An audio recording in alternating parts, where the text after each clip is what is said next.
Si, si a nosotros nos preguntaran cómo es Dios, cómo es Jesús, ¿cuál sería la manera de responder? ¿O qué responderíamos si nos preguntaran cómo es Dios, cómo es Jesús? ¿Qué responderíamos nosotros?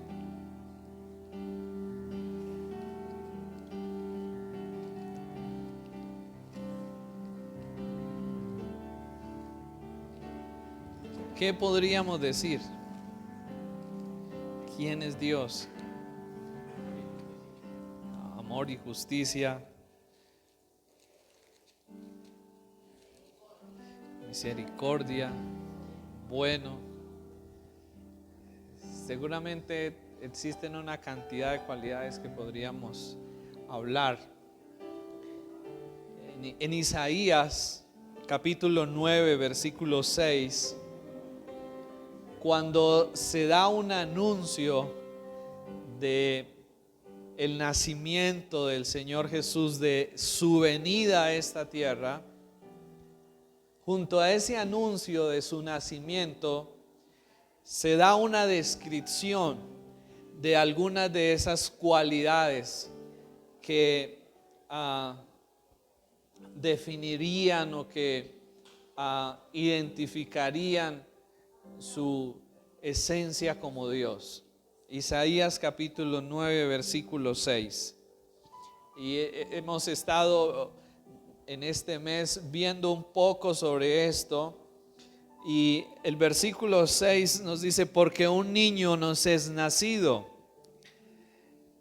hijo nos es dado, y el principado sobre su hombro. No, hasta ahí está hablándonos sobre ese anuncio del nacimiento del Señor, de la venida del Señor Jesús, de la encarnación de Él.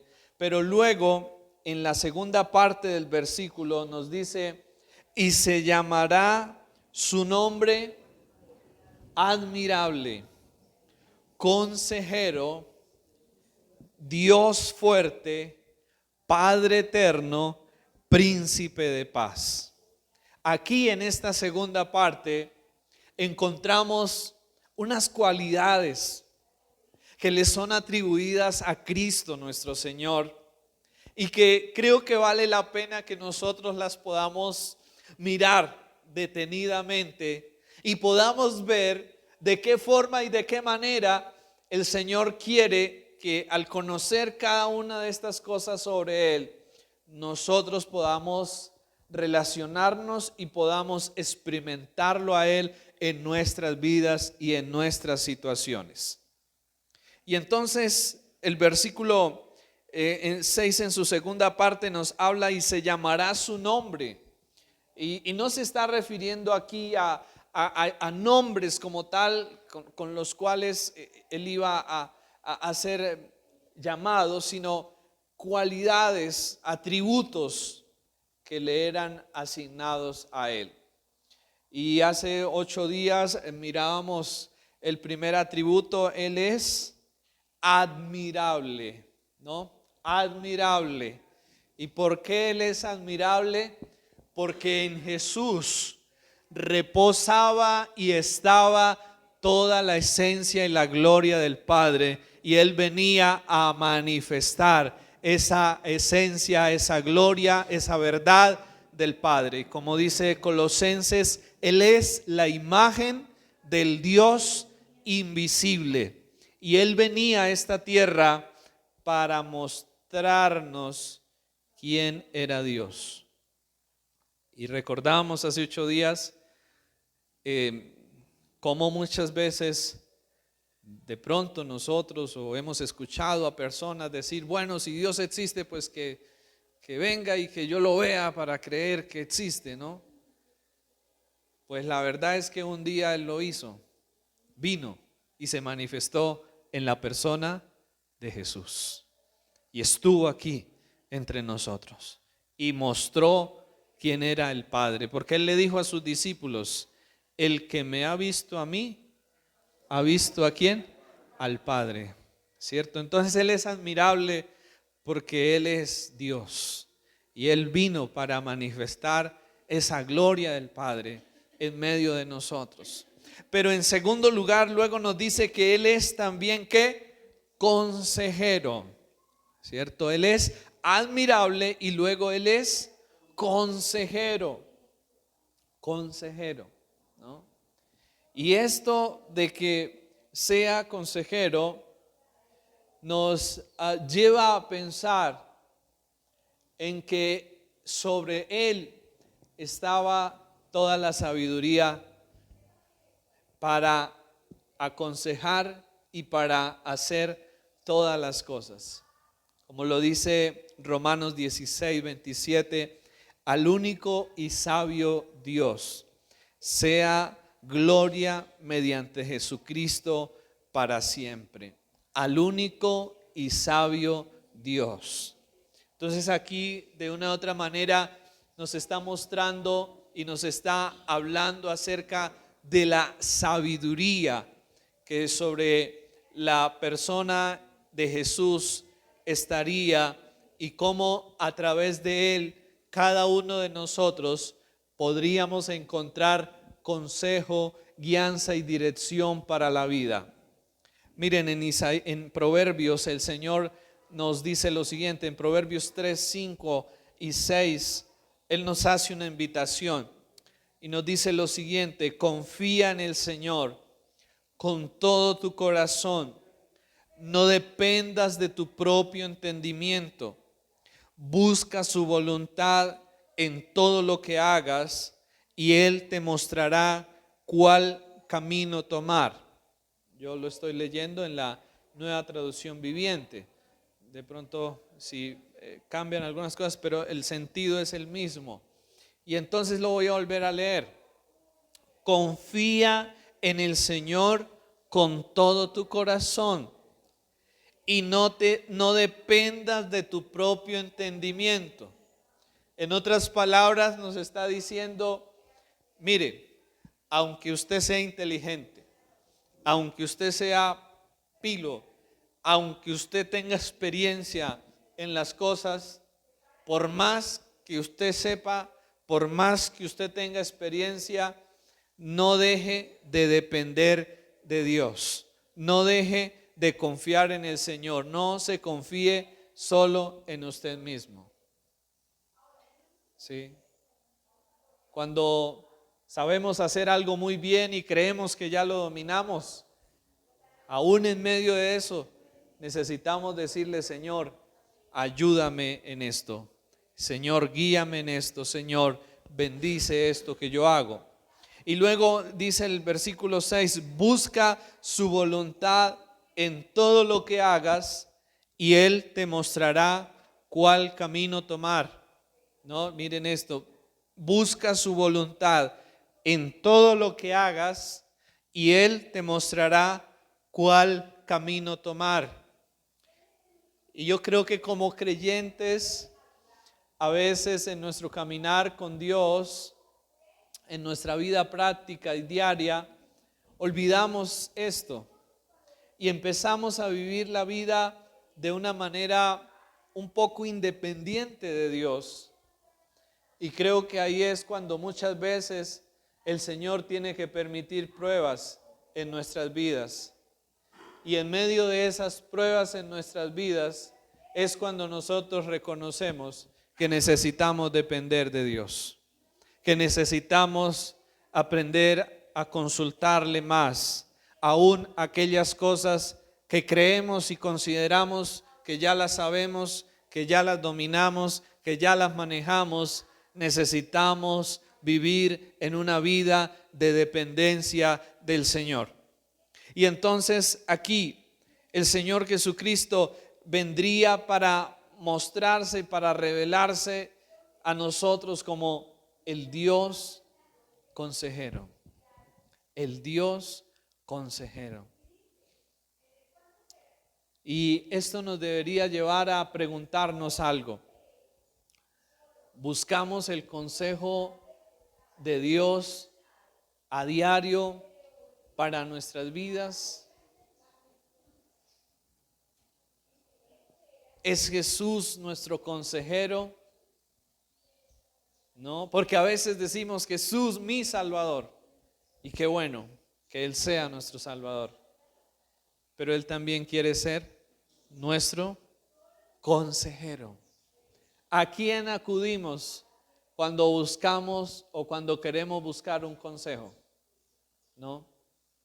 Y yo creo que en medio de todo esto el Señor quiere que nosotros recordemos que tenemos en Él a quien acudir para buscar consejo, para encontrar el consejo que cada uno necesitamos para nuestra vida.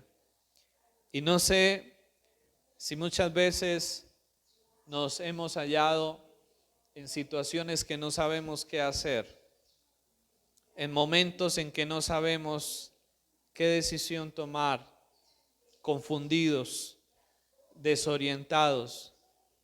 Y qué bueno es recordar que en Jesús cada uno de nosotros podemos encontrar consejo, guianza y dirección para nuestra vida. Y qué bueno es saber que Él vino para eso, para aconsejarnos, para orientarnos y para guiarnos a toda verdad. Y por esa razón creo que nuestra respuesta a esta cualidad, a este atributo del Señor, debe ser sin duda alguna cada día acudir en busca de ese consejo, en busca de esa dirección del Señor, pero también aprender a esperar, ¿no? Porque nosotros podríamos pensar que a veces pedimos consejo y dirección del Señor y que inmediatamente llegará. En algunas ocasiones el Señor toma tiempo para enviar una respuesta y nosotros necesitamos aprender también a esperar para recibir la respuesta del Señor. Miren, nosotros nos equivocamos en la vida. No sé si usted se haya equivocado alguna vez en su vida. Sí, todos, ¿verdad? Todos aquí nos hemos equivocado. Hemos tomado malas decisiones, nos hemos apresurado en cosas, ¿cierto? Y hemos cometido errores. ¿Y qué nos demuestra eso? Que no podemos confiar tanto en nosotros, sino que más bien necesitamos decirle al Señor: Señor, mire, la verdad, yo me equivoco, la verdad nos equivocamos. Pero tú, Dios, no te equivocas, tú no fallas. Quiero pedir tu consejo y tu dirección en mi vida, en cada asunto, en cada área y en cada situación de mi vida. Y creo que esto es tan importante porque, como decía anteriormente, a veces como cristianos tenemos al Señor como Salvador, pero no como consejero. O normalmente lo buscamos como consejero cuando necesitamos salir de algún problema. Y creo que Él quiere más que lo busquemos como consejero para no meternos en tantos problemas, ¿verdad? Y yo creo que es mejor buscar el consejo para evitar el problema y no para salir del problema. ¿Qué piensan ustedes? Es mejor el consejo para evitar el problema y no para salir de él, porque ya salir va a ser un poco más difícil y habrán más cosas dolorosas en nuestras vidas. Y necesitamos tomar tiempo para escuchar al Señor. Miren, normalmente el Señor de manera confiable nos dará su consejo a través de las Escrituras. Pero muchas veces también hablará y su Espíritu traerá convicción a nuestro corazón. Traerá seguridad a nuestro corazón sobre algo. Colocará una paz, colocará una tranquilidad en nuestro corazón sobre un asunto que uno sabrá que sí es por ahí. Como también en otras veces colocará una inquietud en nuestro corazón que no tendremos paz, y eso también de una u otra manera muchas veces puede ser un indicativo de que no está bien y de que no es por ahí. Pero yo creo que el Señor desea que en verdad nosotros podamos ser guiados y ser dirigidos por Él, y que Él sea nuestro consejero. Aún en aquellas cosas que nosotros ya sabemos hacer, que ya dominamos, que ya tenemos experiencia, no importa que al levantarnos en la mañana cada día podamos decirle a Dios: Señor, guíame en este día y ayúdame en este día para utilizar bien mi tiempo y para hacer aquellas cosas que están dentro de tu plan y dentro de tu propósito para mi vida. Y que nos podamos dejar guiar y que nos podamos dejar dirigir por el Señor. Creo que sin duda alguna esto traerá sobre nosotros una vida un poco más ligera y liviana de tantas situaciones y de tantas cosas en las cuales muchas veces nos metemos, caemos por no consultar el consejo del Señor. Así que versículo 6, segunda parte: y Él se llamará admirable y se llamará consejero, pero se llamará también como Dios fuerte. Dios fuerte, ¿no? Y esta frase, Dios fuerte, creo que nos brinda a nosotros una gran seguridad. Ahora, si usted llega a esa silla y usted la toca y la siente así como medio endeble, ¿usted se sentaría? Seguramente no, ¿cierto? Pero si usted la ve firme, resistente, eso le va a dar ¿qué? Seguridad, tranquilidad para sentarse ahí.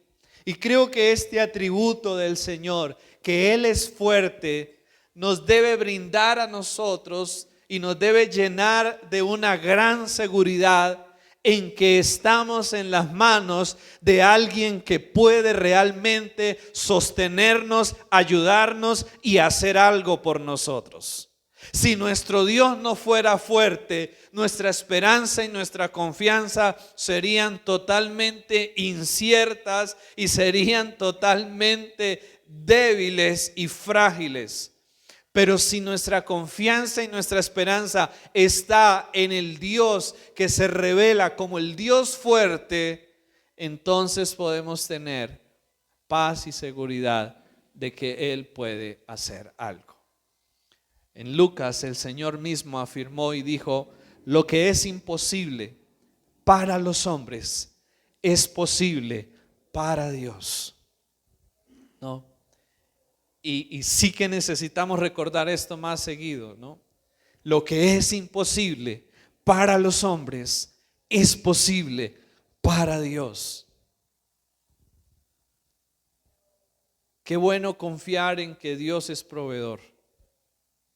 Qué bueno confiar en que Él es protector. Pero qué bueno es creer en el poder de Dios, en la fuerza de Dios. Y creo que como pueblo de Él, como iglesia, necesitamos creer en la fuerza y en el poder de nuestro Dios. Cuando el Señor tomó al pueblo de Israel para hacerlo su pueblo, para hacerlo una nación, una de las primeras cosas que Él empezó a mostrarles y a revelarles a ellos fue su poder. De tal manera que los sacó de Egipto con mano que fuerte y poderosa, destruyendo a Faraón, a su ejército, y haciendo grandes prodigios, grandes señales y grandes maravillas en medio de ellos. Y creo que saber que Él es Dios fuerte tiene mucho que ver también con la lucha que nosotros enfrentamos en el caminar con Dios. Y creo que la mejor manera de definir la vida con Dios aquí en esta tierra, ¿no? Hablo aquí de esta tierra. No hablo cuando vayamos a la gloria eterna con Él. Hablo aquí en esta tierra. La mejor forma de definirlo es que esto lo podemos comparar a una gran batalla, a una gran guerra. El caminar con Dios o la vida con Dios aquí son unas vacaciones. ¿Sí? No son unas vacaciones. No es Playa Alta, sí, Playa Alta es donde la pasan bien. No es Playa Alta. No. La vida con Dios aquí no es eso. La vida con Dios aquí es una guerra y es una batalla. ¿Sí?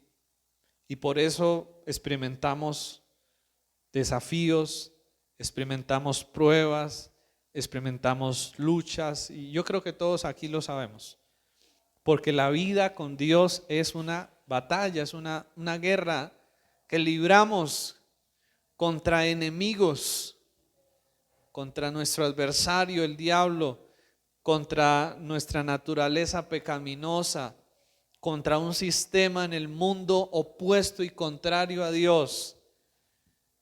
Y en eso el Señor nos dice en Efesios capítulo 6, fortalezcanse en el Señor y en el poder de su fuerza. Miremos juntos, por favor, Efesios. ¿Cuál es el consejo que Pablo, después de hablar sobre muchos temas en Efesios, él cierra esta carta diciendo lo siguiente? Efesios capítulo 6, versículo 10.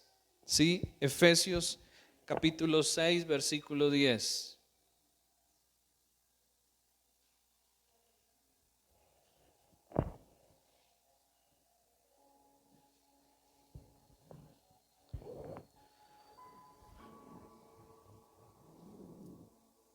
Por lo demás, ¿no?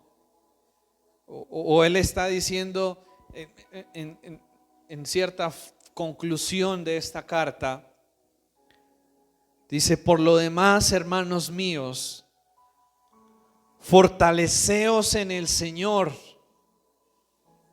¿Y en qué? Y en el poder de su fuerza. Y cuando nosotros vemos sobre este atributo del Señor, Dios fuerte, nos está mostrando en Jesús la provisión del Padre para darnos la fuerza que nosotros en sí no tenemos para enfrentar muchas cosas de la vida. En Jesús el Padre estaba proveyendo fortaleza para que nosotros pudiéramos vencer el pecado, pudiéramos vencer las tentaciones y pudiéramos hacer la voluntad del Padre, obedecer, guardar y poner por obra sus mandamientos. No sé si a ustedes les ha pasado a veces cosas de la Biblia que se leen bien, que se escuchan bien, pero cuando uno intenta hacerlas, qué cosa si es difícil a la hora de intentar hacerlas. ¿Sí les ha sucedido eso? Que uno necesita doblar la rodilla y decirle: Señor, ayúdame con esto de verdad, porque es muy difícil. ¿Sí les ha pasado eso? ¿Cierto? ¿Qué revela eso? Revela nuestra debilidad. Revela que somos débiles, ¿cierto? Muestra que somos débiles. Pero también eso es una gran oportunidad para nosotros poder ver la fuerza y el poder de Dios obrando en nuestras vidas y obrando en nuestras circunstancias y en nuestras situaciones. Y lo que el Señor desea que nosotros podamos hacer en medio de las debilidades de la vida no es convertirlas en una excusa o en una justificación, ¿no?, para hacer lo malo o para dejar de hacer lo bueno. Sí, porque muchas personas dicen, no, pues la verdad es que no, eso era muy difícil y no, yo soy débil y bueno, sí, eso es una realidad. Pero nuestras debilidades nunca pueden ser una excusa, una justificación para hacer algo malo. Nuestras debilidades más bien deben ser una razón para llevarnos a buscar la fortaleza en Jesús, para llevarnos a depender de su fuerza y de su poder y entender que con su ayuda lo podemos hacer, que con su ayuda se puede. Y eso no es fácil. Creo que requiere mucha humildad de nuestra parte. Cuando en oración vamos al Señor y le decimos, Señor, soy débil en esta área, me siento frágil en esta área, me siento arrastrado en esta área de mi vida, ayúdame por favor, Señor. Y entonces, como dice el Señor por ahí en alguna parte, Él es poderoso para socorrer y ayudar a los que son tentados, a los que son probados. Cuando nos veamos débiles, cuando nos vemos débiles, debemos recordar algo: nuestro Dios es fuerte y poderoso y capaz para ayudarnos, para sostenernos en medio de nuestra debilidad. Qué bueno es recordar que en medio de mi debilidad yo tengo una fuente a la cual puedo acudir a buscar fortaleza para seguir adelante y para no rendirme y para no caer. En Jesús encuentro mi fuerza, en Jesús encontramos nuestra fortaleza. Y como dice Isaías, no, la promesa, levantaremos alas como las águilas, correremos y no nos cansaremos, caminaremos y no nos fatigaremos, porque Él es el que renueva nuestras fuerzas cuando vamos a Él, confiamos en Él, oramos a Él, dependemos de Él. Él pone de su fuerza sobre nosotros para poder seguir adelante, porque Él es Dios fuerte. Pero luego también Isaías nos dice que Él es Padre eterno, Padre eterno. Y este título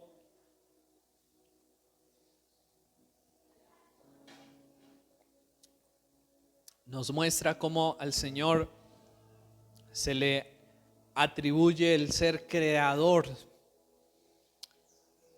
de las cosas. Padre hace alusión a eso, a la obra del Señor de crear y engendrar las cosas. Pero también creo que, como dice Juan capítulo 1, miremos Juan capítulo 1, versículos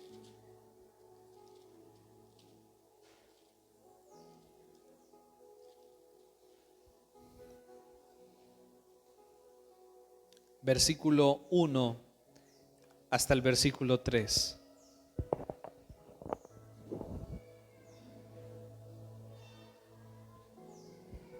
Juan capítulo 1, versículo 1 al 3.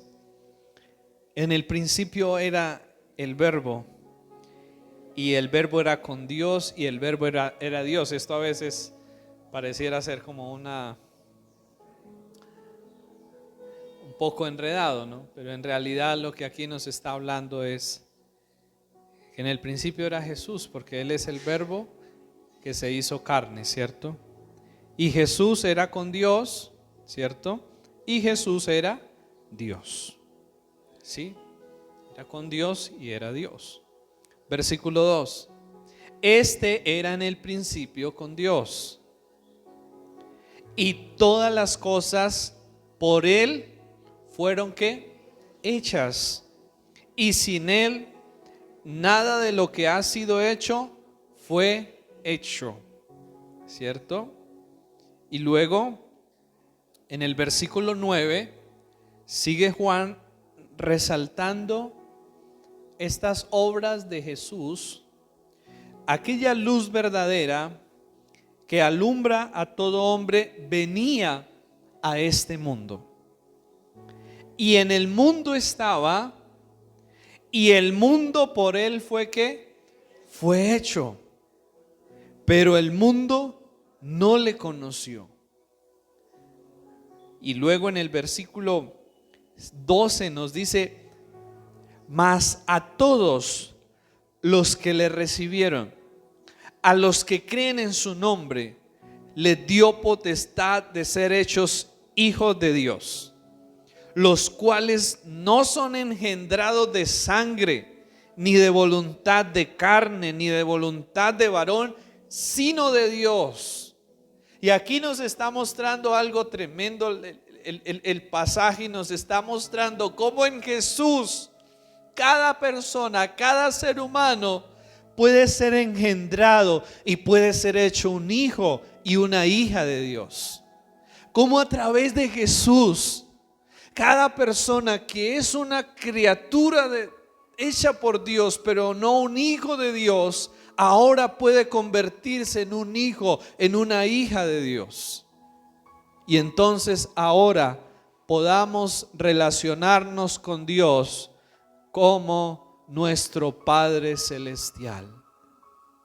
Así que esta cualidad de Padre Eterno nos está revelando a Jesús como el Creador, pero también nos está revelando a Jesús como aquel que nos restaura a nuestra verdadera posición de hijos e hijas con Dios. Y luego le atribuye algo más: Padre Eterno, y está resaltando su eternidad, como lo dice Apocalipsis. Él es el principio y el final, el alfa y la omega, que ha existido desde la eternidad y existirá hasta la eternidad, para que en medio de esa eternidad que estamos ahora nosotros podamos saber algo: quien ha estado con nosotros en el pasado seguirá estando con nosotros en el futuro, en el mañana. Él está ya delante de nosotros. Y qué bueno es recordar eso, ¿no? Que el Dios del pasado sigue ahora y seguirá estando presente. Él es el mismo de ayer, de hoy y por los siglos de los siglos. Su fidelidad, su bondad, su misericordia permanecen en el tiempo, y eso nos debe llenar de una gran esperanza y un gran regocijo. Pero termina diciendo Isaías: príncipe de paz, admirable, consejero, Dios fuerte, Padre eterno, príncipe de paz. En el idioma hebreo, normalmente la palabra paz la traducen como prosperidad. ¿Saben por qué? Porque de todas las bendiciones que una persona puede tener, ninguna es mejor ni más deseada que la paz. De todas las cosas que una persona puede tener, ninguna es mejor ni más deseada que la paz. ¿Qué piensan ustedes sobre eso? Se pueden tener muchas cosas, ¿verdad? Éxitos, logros, riquezas, pero si no hay paz, de nada sirve lo demás, ¿cierto? Pero si hay paz, entonces ellos dicen que la persona próspera es aquella que tiene paz y tranquilidad en su corazón. Muy diferente al concepto que se tiene de prosperidad en nuestro tiempo y en nuestra cultura, ¿cierto? Porque en nuestra cultura y en nuestra época, próspero es aquel que tiene mucha plata, y dicen, uy, esa persona está prosperando porque está consiguiendo dinero o porque está alcanzando logros y éxitos. Pero aquí la medida para determinar que alguien es próspero es la medida de paz y de tranquilidad que hay en su corazón, ¿verdad? Y entonces Él se revela aquí como el príncipe de paz, ¿no? ¿Qué título tan especial? El príncipe de paz. Entonces aquí encontramos que el Señor no dice en el príncipe del dinero, no dice en el príncipe de las riquezas, el príncipe de paz, de paz. Pero esta paz que se está hablando aquí no es esa ausencia de guerra que nosotros creemos o que el ser humano cree y en cierta manera desea, ¿no?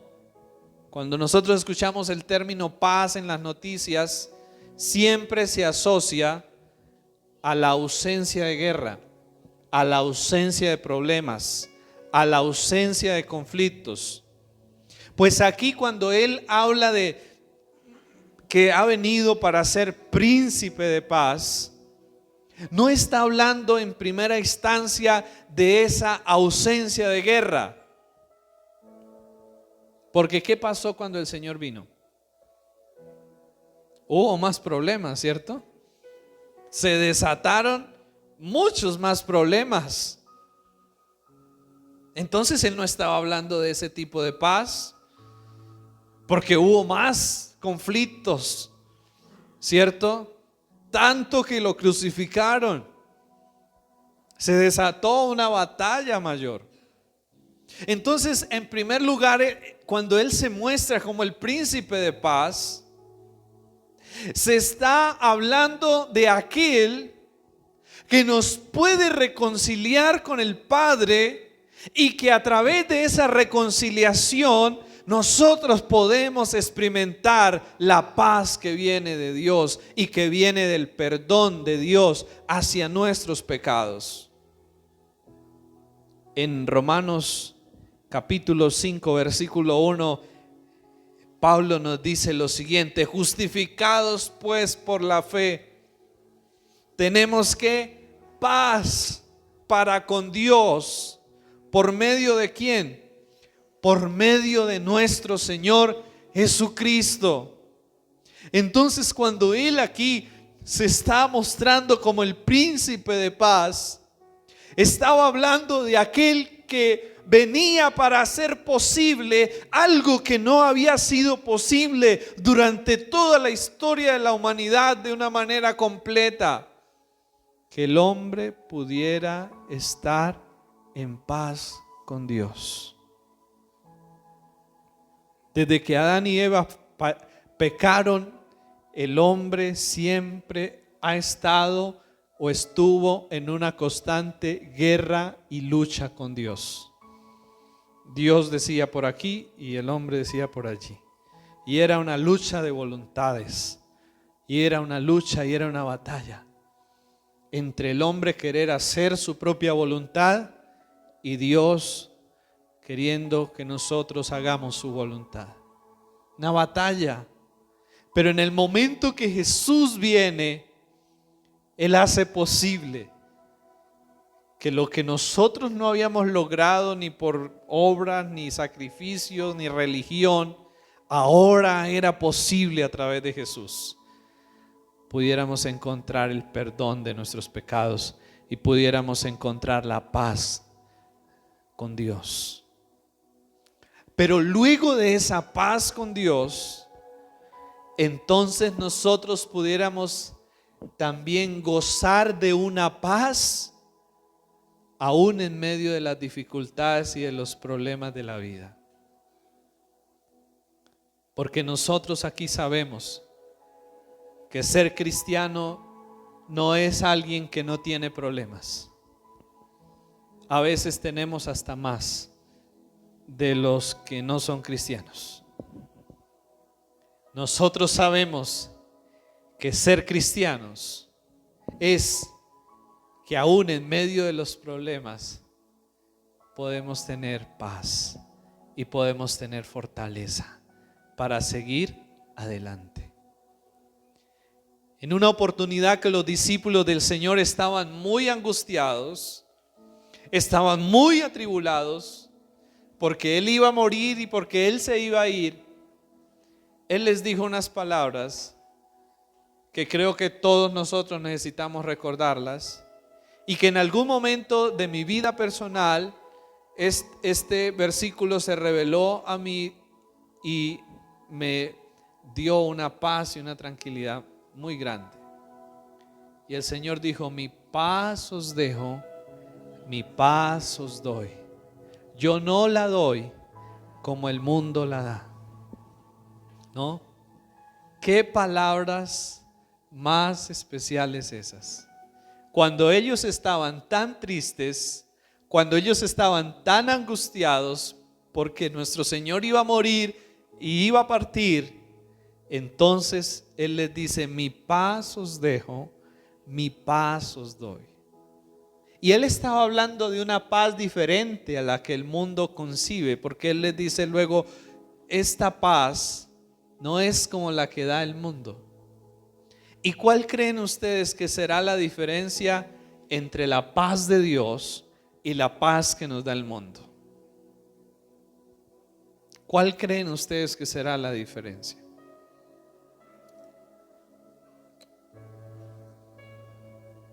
Que la paz del mundo depende de cuando todo va bien. ¿Sí? La paz del mundo es cuando todo está bien, cuando todo está marchando en orden, cuando todo está tranquilo. Esa es la paz del mundo. O en otros casos, usar cosas momentáneas para evadir la realidad de lo que están viviendo, como sucede en muchas personas que se embriagan y hacen cosas para tratar de calmar el dolor, calmar el sufrimiento, buscan escapes en cosas, ¿cierto? Y por un momento hallan como algo de sosiego, de tranquilidad en medio de todo lo que está viviendo. Entonces la paz del mundo, por un lado, depende de que todo vaya bien, y por otro lado es momentánea y pasajera, ¿cierto? Momentánea y pasajera. Que de repente usted está triste, está mal, y se encontró con un amigo, se encontró con su familia, lo abrazaron, lo escucharon, y usted sintió paz y tranquilidad en ese momento. Pero luego, al pasar los días, al pasar el tiempo, vuelve otra vez la ansiedad, la zozobra a su corazón. Entonces la paz del mundo depende de que todo vaya bien, o es momentánea, temporal, pasajera. Pero saben ustedes, la paz de Dios no es que todo vaya bien. La paz de Dios no es que todo esté bien, no es que todo esté saliendo bien. La paz de Dios es aquella sensación, es aquella experiencia y es aquello en nuestro corazón que aun cuando las cosas están mal en tu interior, tú estás tranquilo, sereno, confiado y esperanzado de que algo el Señor va a hacer y de que Él está en control de todas las cosas. ¿Y saben ustedes? La paz de Dios muchas veces solo la podemos experimentar de una manera profunda en nuestros momentos bajos, difíciles de la vida.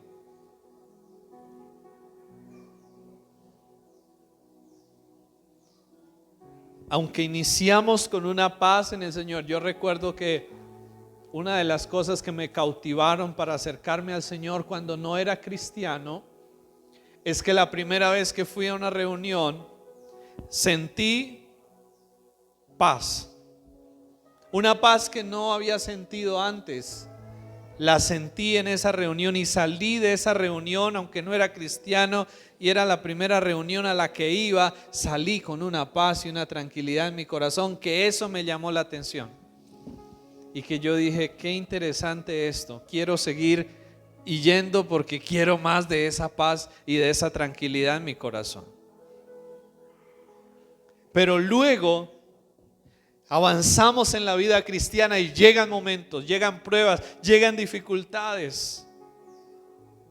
Y ahí es cuando nosotros necesitamos recordar este versículo. Y un día orando, el Señor me recordaba este versículo. Y yo le dije, Padre, dame esa paz que tú has dejado para mí como una promesa.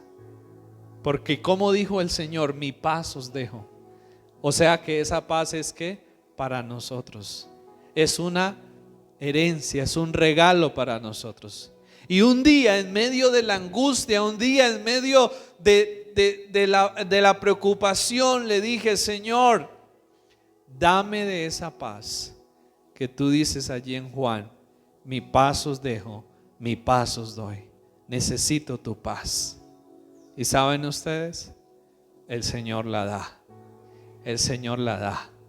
Y cuando el Señor pone esa paz en nuestro corazón, podemos enfrentar lo que pase, lo que venga en nuestras vidas, y podemos seguir adelante.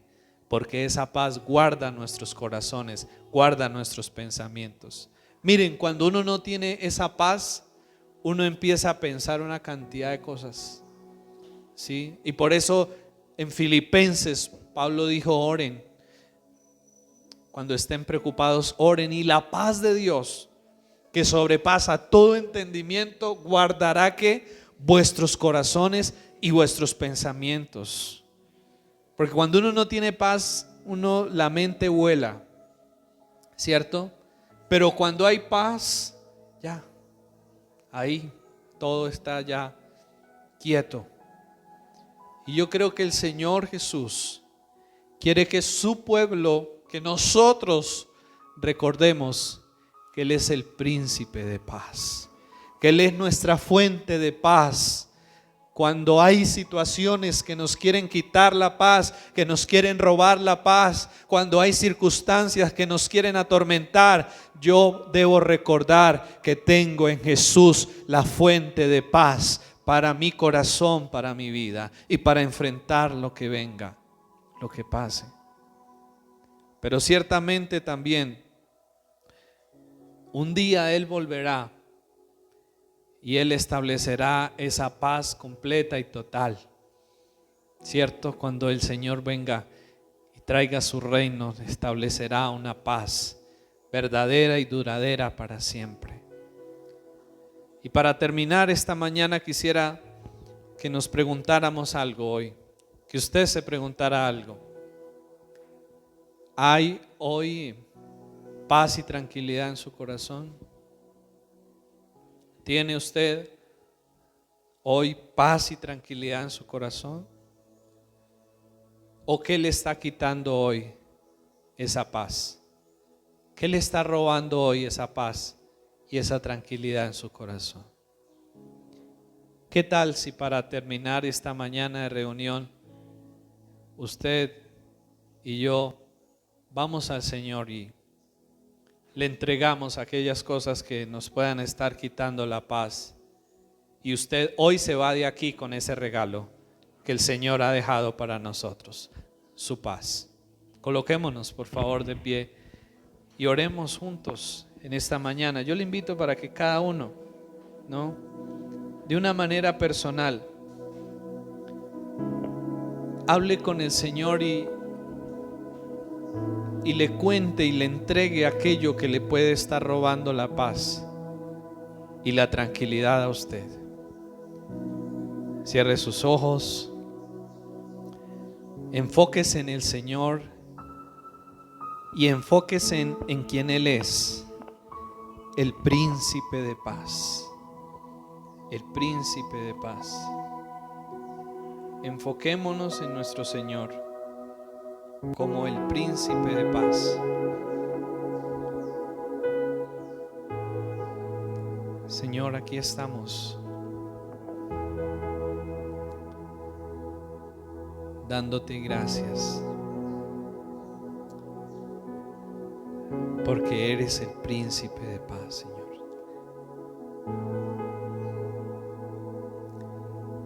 Y gracias porque podemos traer a ti cada situación, cada circunstancia, y podemos pedir tu paz, Señor. Aunque es natural que nos angustiemos, nos afanemos, nos desesperemos, nos agobiemos, no es tu voluntad que permanezcamos así, Señor, ni deseas que estemos así. Y por eso nos has dejado tu paz, Señor. Y hoy, al conocer, al recordar sobre ello, queremos juntos pedirte que nos des esa paz, Señor, que no la da el mundo, Señor, sino que solo la podemos hallar en ti, que solo la podemos encontrar en ti, Señor. Oh Jesús, necesitamos vivir en esa paz, permanecer en esa paz, Señor. No estar afanados, no estar angustiados, no estar desesperados, Señor, sino poder vivir en tu paz, Señor. Y que tu paz guarde nuestros pensamientos, guarde nuestros corazones, Señor, para no irnos hacia cosas equivocadas, Señor. Padre, que la bendición de tu paz sea sobre nuestros corazones, sea sobre nuestras familias, sea sobre tu iglesia, Señor, en este lugar, Dios.